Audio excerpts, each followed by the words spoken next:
Kasing Fkjgp Nongkrum Circle, Hakash Potrik Nailar Kalalip and Kynduh ke District Medical and Health Officer ke West Khasi Hills, Ban Pensngau Halor ke Jing Bymbiang ke Health Sub Center ke District Barokaway. Hakati ke Jing Kynduh kasing Kalakarpat ke Dr. S.E. Lingdo, District Medical and Health Officer ke West Khasi Hills, Pakan Chimkia Ban Bymbiang ke Jing Non Kam ke Pakongsan Haki Artali ke Sub Center ke Than ke Tahasang Riang Bat Haberki.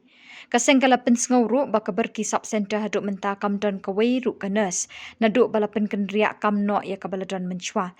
Kasing kaladawa bantung no iki nurse bagi doktor kitiki atli ki sub center bat ruban penbiang iki jingdon kam kum ko umpam umdi bat ban bu iki nong pen kuit ban pa maramot iki kamra ki balajot bat sator.